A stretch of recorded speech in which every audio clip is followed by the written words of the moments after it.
कैसे हैं मेरे प्रिय भाई और बहनों, आप सभी को जय यीशु। जबलपुर के एक गांव से 5-6 हिंदू भाइयों ने मिलकर आसपास के एक मंदिर में पशु बलि देने के लिए जा रहे थे, लेकिन बीच रास्ते में ही एक हादसा हुआ उनके साथ में। और उस हादसा के समय में 4 लोगों का ऑन द स्पॉट मृत्यु हो गया। फिर 2 लोगों को घायल अवस्था में अस्पताल में भर्ती कराया गया। मैं चाहता हूं कि जितने भी ईसाई लोग इस वीडियो को देख रहे हैं, मेरा मकसद यही है कि आप लोग इस वीडियो को अंत तक देखें, क्योंकि मैं आप लोगों को इस वीडियो के अंदर में यही बताऊंगा कि बाइबल हमें पशु बलि प्रथा को लेकर क्या कहती है। हमें आज के समय में पशु बलि देना चाहिए या फिर नहीं, इसको लेकर बाइबल हमें क्या शिक्षा देती है, उसके बारे में मैं आप लोगों को जानकारी दूंगा। इसलिए मैं चाहता हूं कि आप लोग इस वीडियो को अंत तक देखें। आइए हम लोग उससे पहले उस घटना के बारे में कुछ जानने के लिए कोशिश करते हैं।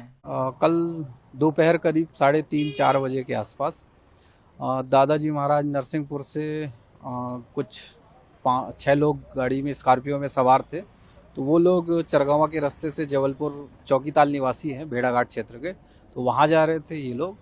तो वहाँ सनेर नदी का पुल है, वो पुल में के नीचे ये गाड़ी एक्सीडेंट हो गई। वो शायद वहाँ जो चक्षुदर्शी साक्षी वो लोग बता रहे हैं कि अनियंत्रित होके सीधे पुल के नीचे गिर गई है, जिसमें 6 लोग सवार थे, जिसमें 4 की मौके पर ही मौत हो गई थी, जिनमें 2 जो घायल थे उन्हें मेडिकल कॉलेज जबलपुर में भर्ती कराया गया था। हाँ, ये मान्यता है, जहाँ ये लोग मंदिर पे गए थे वहाँ बकरा चढ़ाने की मान्यता, वहाँ से ये लोग मंदिर से पूजा वूजा करके बकरे की वो लाए थे, और वो गाड़ी में ही था, तो वो तो अभी जिंदा है, स्वस्थ है वो। ये करीब 35 से 40 फीट की ऊंचाई है, वहाँ से नीचे गिरी थी गाड़ी। आप लोगों ने इस घटना के बारे में एक छोटा सा वीडियो क्लिप को देखा। हमें नहीं पता कि इन हिंदू भाइयों ने क्यों उस बकरा को लेकर बलि चढ़ाने के लिए जा रहे थे, हमें नहीं पता। लेकिन बीच रास्ते में ऐसा हादसा हुआ उनके साथ में कि उनमें से 4 लोगों का ऑन द स्पॉट ही मृत्यु हो गया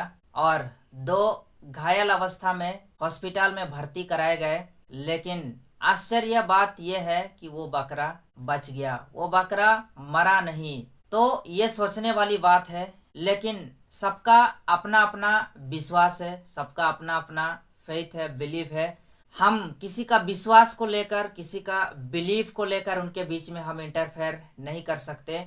आप सभी को ये अच्छी तरह से जानते हैं कि हमारे मुसलमान भाई लोग भी अभी तक जो अब्राहम ने परमेश्वर को जो बलि चढ़ाया, वो बलि प्रथा को अभी एक परंपरा के रूप में हमारे मुसलमान भाई लोग भी अभी तक पशु बलि चढ़ाते आ रहे हैं। उनके लिए पशु बलि देना एक परंपरा हो गया है दोस्तों। लेकिन आइए हम लोग ये जानने के लिए कोशिश करते हैं कि बाइबल हमें क्या कहती है। क्या हमें अभी भी पशु बलि चढ़ाना चाहिए?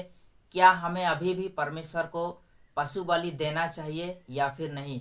इसको लेकर बाइबल हमें क्या शिक्षा देती है, उसके बारे में आइए हम लोग थोड़ा सा जानने के लिए कोशिश करते हैं। यदि आप लोग पढ़ोगे संत यूहन्ना लिखित सुसमाचार का अध्याय 3:16 में, तो वहां पे लिखा है, ईश्वर ने संसार को इतना प्यार किया कि उसने उसके लिए अपने एकलौते पुत्र को अर्पित कर दिया, जिससे जो उसमें विश्वास करता है उसका सर्वनाश न हो बल्कि अनंत जीवन प्राप्त करें। वचन कहता है ईश्वर ने इस संसार को इतना प्यार किया, परमेश्वर ने इस संसार को, इस जगत को इतना प्रेम किया कि वो अपना एकलौते पुत्र प्रभु यीशु मसीह को इस संसार के लिए, इस जगत के लिए, इस सारे मानव जाति के लिए अर्पित कर दिया, ताकि जो कोई भी उसके ऊपर विश्वास करे, जो कोई भी प्रभु यीशु मसीह के ऊपर विश्वास करे, उसका सर्वनाश ना हो बल्कि अनंत जीवन प्राप्त करे।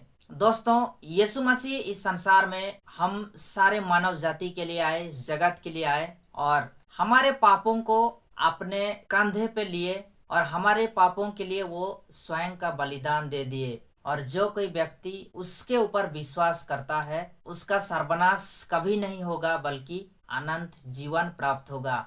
हमारे लिए यीशु मसीह खुद का बलिदान दे दिए, और उसी बलिदान से ही हमारा जो पशु बलि देना व्यवस्था था, जो पशु बलि देना पड़ता था, वो खत्म हो जाता है। दोस्तों, यीशु मसीह ने हम लोगों के लिए, हमारा पापों के लिए वो खुद का बलिदान दे दिए। उसके बाद में अभी हमें और ना तो कोई बलिदान देने की जरूरत है, बल्कि सिर्फ और सिर्फ यीशु मसीह के ऊपर विश्वास करना है और उनका शिक्षा के अनुसार चलना है, उनका वचन के अनुसार चलना है, और हमें अपना पाप से मुक्ति मिलेगा।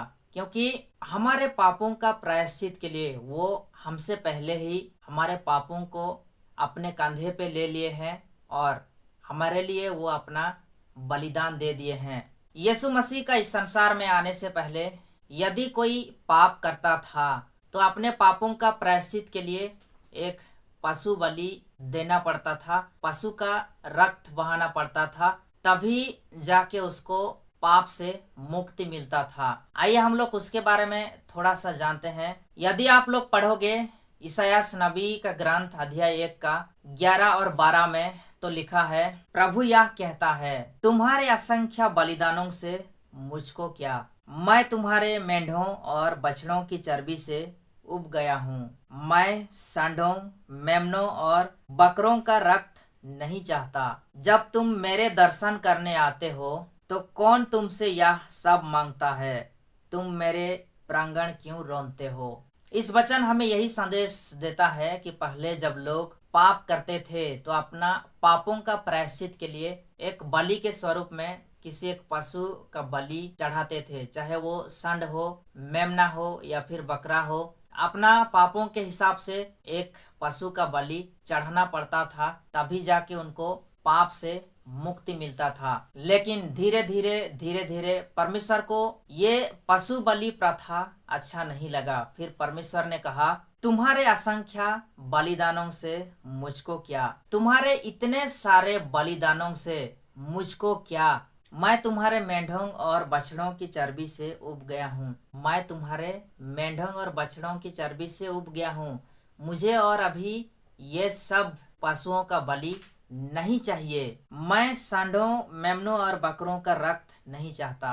आगे वचन कहता है, मैं सांडों और बकरों का रक्त आपसे और मुझे नहीं चाहिए। जब तुम मेरे दर्शन करने आते हो तो कौन तुमसे यह सब मांगता है, तुम मेरे प्रांगण क्यों रोनते हो। आगे वचन कहता है, जब तुम लोग मेरे दर्शन करने आते हो तो तुम्हें ये सब कौन मांगता है, कौन तुम्हें कहता है कि तुम जब मेरे दर्शन करने आते हो तो एक पशु लेके आना, एक बलि के स्वरूप में, या फिर किसी एक पशु का बलि चढ़ाना, उसका रक्त को बहाना, कौन तुम्हें ये सब मांगता है। इस वचन से हमें यह स्पष्ट पता चलता है दोस्तों कि जब लोगों ने इतना सारा बलिदान दिया, फिर परमेश्वर को ये अच्छा नहीं लगा।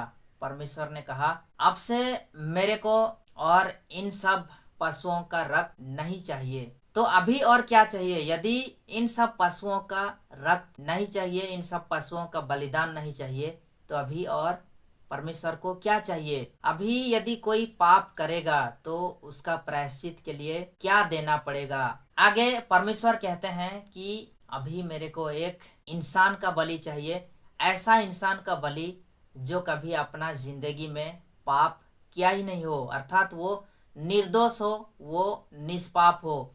ऐसा एक व्यक्ति का मेरे को बलि चाहिए, तभी जाके आप लोगों का पापों का प्रायश्चित होगा, तभी जाके आप लोगों को आपका पाप से मुक्ति मिलेगा, अन्यथा नहीं। लेकिन इस संसार में ऐसा कोई योग्य व्यक्ति ही नहीं था जो कभी पाप ना किया हो, जो निष्पाप हो, निर्दोष हो। सिर्फ ईश्वर ही इस संसार में निर्दोष था, लेकिन ईश्वर आत्मा है और आप सभी को जानते हैं कि एक आत्मा का रक्त नहीं निकलता, और इसलिए उस आत्मा को यानी कि ईश्वर को शरीर धारण करके इस संसार में आना पड़ा। हमारे पापों का प्रायश्चित के लिए, पाप से मुक्ति दिलाने के लिए स्वयं यीशु मसीह इस संसार में शरीर धारण करके आए और हमारे लिए अपना बलिदान दिए। इसलिए अभी हमें और कोई पशु बलि देने की जरूरत नहीं है।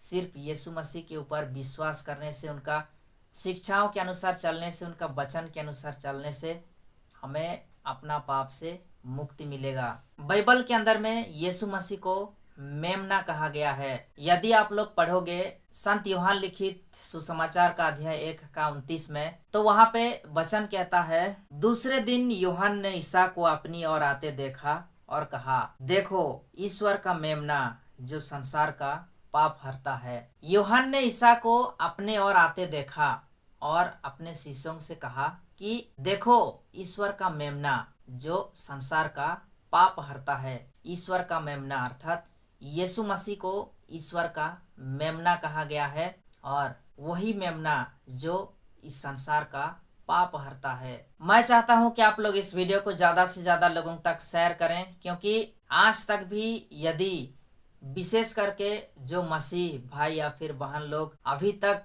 आज तक भी यदि बलि प्रथा के बारे में समझ नहीं पाए हैं, देना चाहिए या फिर नहीं देना चाहिए, अभी तक भी यदि समझ नहीं पाए हैं, तो इस वीडियो को देखने के बाद में उनको इसके बारे में जानकारी होगा और उनका विश्वास और ज्यादा यीशु मसीह में मजबूत होगा। इसलिए मैं चाहता हूँ कि आप लोग इस वीडियो को ज्यादा से ज्यादा लोगों तक शेयर करें।